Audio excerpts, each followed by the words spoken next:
Hello, everyone. My name is Andrew Morgan, and I'm a researcher at the University of Glasgow, working with Lars Muckli. And today I'm going to be talking to you about work that we've been doing investigating contextual processing using high-resolution fMRI. So just to start, I'll give a description of why context and predictions are important, and I'll illustrate this with this Paleolithic hunter. Now, he lives in kind of a world of danger, and it's important for him to actually be able to recognize these dangers before they become unavoidable. So for instance, if he comes across the following scene, it's important that he doesn't recognize this as just, oh, some fuzzy ears, a tree, furry arms, there's not really anything to worry about here. But it's important that he recognizes this as a bear before the bear recognizes him.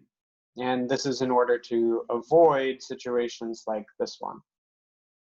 Now, if we think about what's happening in his brain when he makes this determination, we can think about the structure and inputs to cortical neurons. So for instance, here we have a V1 layer 5 pyramidal neuron, and we can think that it's sensitive to information coming in from the eyes.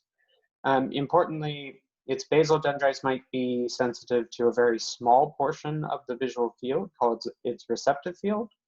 But meanwhile, its apical dendrites might be receiving information from elsewhere in cortex and integrating over a larger area of the visual field called its contextual field. We can roughly separate these into two types of input coming to the neuron, and feed-forward input coming from the outside world, while feedback or non-feed forward input comes in from other areas of cortex. Now, in these two types of input are very hard to separate, but in our lab, we often use a paradigm called occlusion in order to try to block out meaningful information coming to this neuron or group of neurons, patch of cortex, so that the receptive fields aren't receiving any meaningful information. But meanwhile, responses are still happening based on what's happening in the contextual field of these neurons. And our question for today is whether the contextual field is actually providing information that makes it so that the neuron knows what's happening in its receptive field, despite the fact that it's not receiving input there. So we'll ask a couple of different questions. One, does cortical feedback to V1 predict occluded features in voxel receptive fields? And two, are these two types of input, predictive feedback and sensory feed-forward, present in different cortical layers? And we'll also ask whether occluded features, the features that are hidden by these occluders, can be represented by line drawings made by subjects. And hopefully when we get to that part of the talk, it'll become clear why we asked this question. And then lastly, can we bridge the gap between human fMRI and animal studies in order to better understand predictive feedback? So just to start, I'll describe a study that we've been doing with Federico De Martino and Rainer Goebel in Maastricht. And here, using high-resolution fMRI, layer-specific fMRI, we wanted to be able to separate the two types of input, this feedback and feed-forward input. So you can see here that feedback is coming to different layers of cortex than feed-forward is. Feedback often comes to superficial layers of cortex, while feed-forward input either comes to middle layers or slightly lower than middle layers. And this allows us to actually measure these two types of input separately. Importantly, our occlusion paradigm also allows us to experimentally manipulate how much feed-forward information is coming to the neurons. We can try to block it out. And in this particular case, we just showed images to subjects, either occluded or non-occluded. And we showed 384 images in this particular study, which was a very long study for subjects. Two subjects went through 5 different sessions, and we collected 20 hours of experimental data. Neither of those subjects speak to me anymore, but the results, I think, are interesting nonetheless. So importantly, we can also model the feed-forward and the feedback streams. And what we can do is we can take a particular receptive field for a voxel. Let's say this one is in the occluded region. And we can see, well, we can define two different models. One is a sensory feed-forward model. And this one basically just reacts as it, in the non-occluded images, it would react to the particular features that it sees that are in the receptive field. But in the case of occlusion, it would assume that there is no response. However, if we pretend that the occluder is not there, this is the same as saying or stating the hypothesis that the brain is trying to fill in all the information that it's missing. This would be a predictive feedback model. And we can fit these two types of data, or these two types of models to data. And we don't really care so much about the amount of data that we can explain with both the models together, but we're interested in the unique explanation that each gives. And if we compare these areas, A and B, so the amount that feed forward can explain and the amount that feedback sensory models can explain, we can define tuning on whether a voxel cares more about just the sensory stimulus or whether it wants to actually predict the stimulus if it's missing. So in these results, we can see on the left-hand side of each of these plots, there's feed-forward tuning, and on the right-hand side, there's feedback tuning. And basically what we have, we'll just look at the lowest layer for right now, is a histogram of all the voxels that are in the deep layers and on where they land on this tuning parameter. So we can see that in deep layers, most of the voxels in that layer are tuned towards feed forward. In other words, they only respond if they see a feature.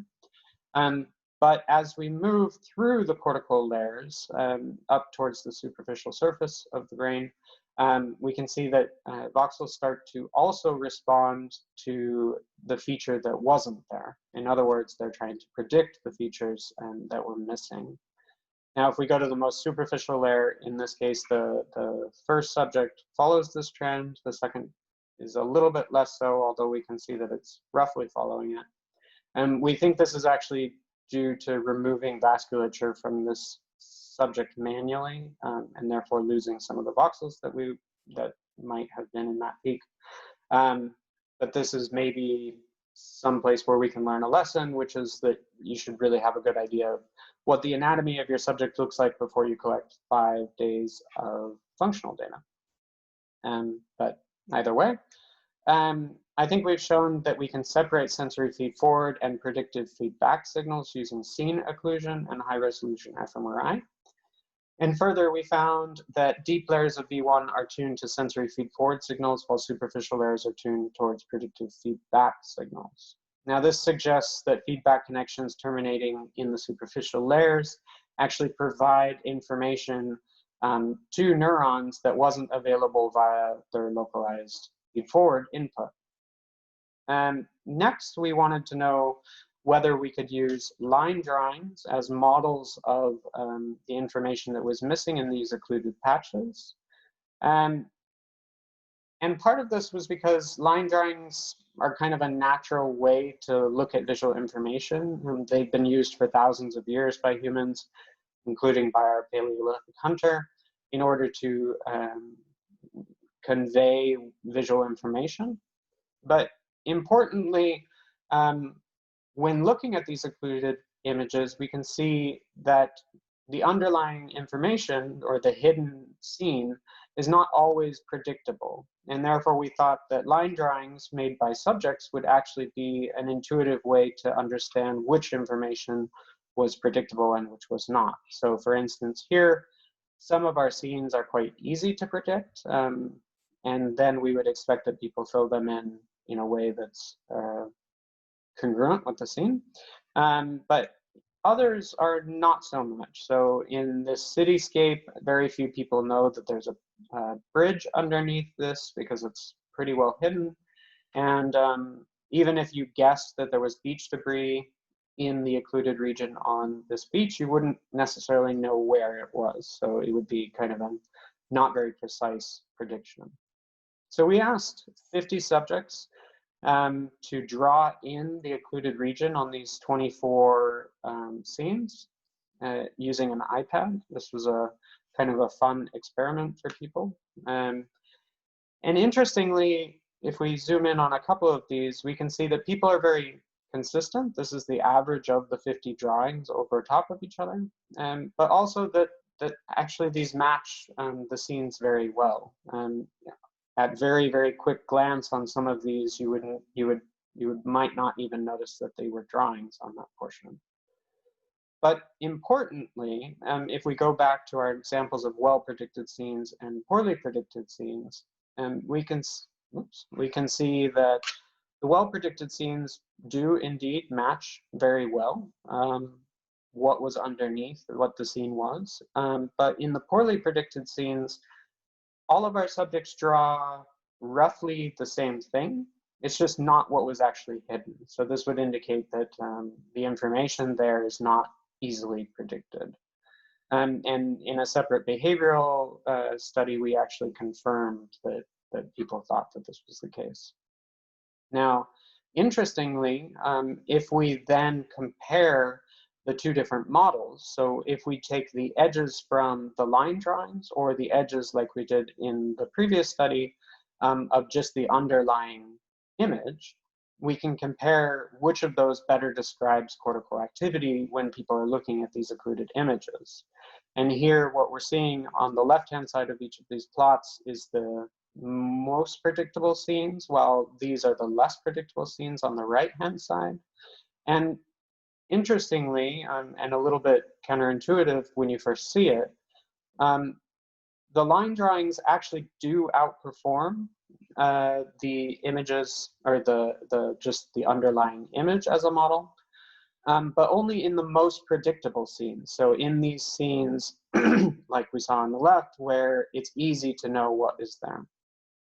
Now, what we think this means, and this is both in V1 and V2 in the occluded region, is that it might be that if scenes are very easily predictable, that the brain actually simplifies its representation of the prediction of what's there. However, if it's more difficult to fill in the area because it doesn't really know exactly what's there, it might try to fill in as much as possible, and then the two models end up performing roughly the same.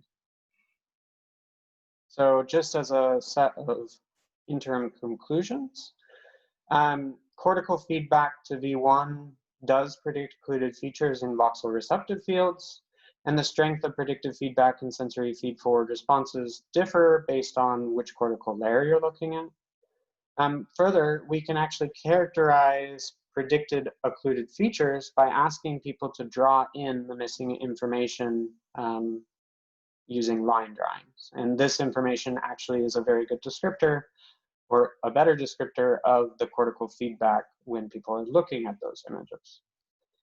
Now, next, we wanted to ask a methodological question, which is, can we bridge the gap between human fMRI and animal studies of cortical layers in order to help us understand contextual processing better?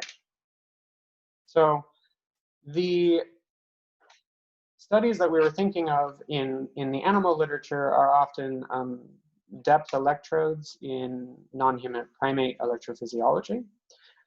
And these are often very relevant for the studies that we're looking at in humans.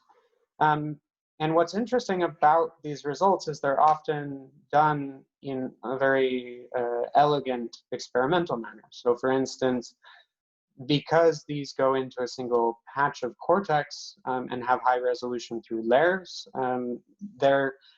you can design studies that actually manipulate a very localized area in the visual field. So here, if you're looking at a receptive field, you can manipulate the collinearity of the lines around that receptive field in order to investigate the context that's happening.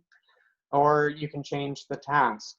So here, the input to the receptive field in green is identical in both of these cases, but this is an eye tracking tracing task, and the task is different depending on where the lines are cut. So when thinking about how we could relate to these types of results using human fMRI, we were very inspired by a study in 2014 from the Koretsky lab that was actually in rodents using what's called line scanning. So here we're switching gears from line drawings in the last study to line scanning here. And line scanning is a very particular type of fMRI. Here, what they're doing is actually saturating all the areas of the brain outside where they want to scan.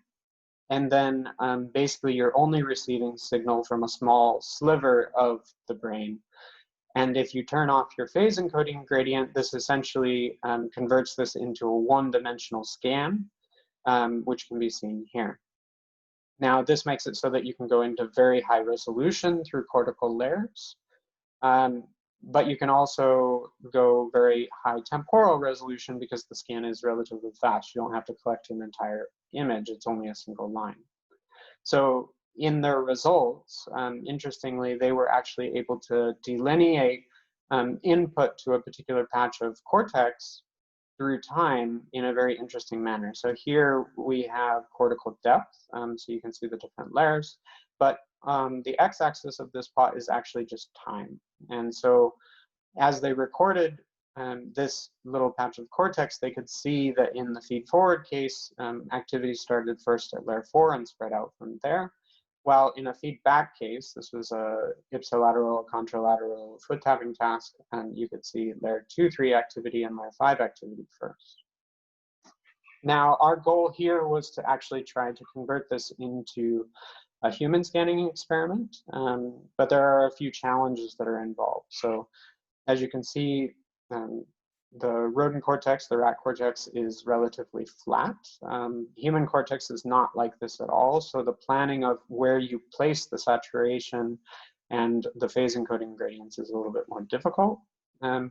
We did this by actually analyzing the surface of subjects and found places that were going to be okay for us to actually run these scans. And so we basically created models prior where we would actually place the scans, and then when we got in the scanner with the subjects, we were already kind of set up for where we wanted to go. And importantly, we can then scan at very high resolution and focus in on a single patch of gray matter, as you can see here. And importantly, when we did this, we used a multi-echo scan, which means that we were actually able to get out quantitative measures of the tissues when we did this.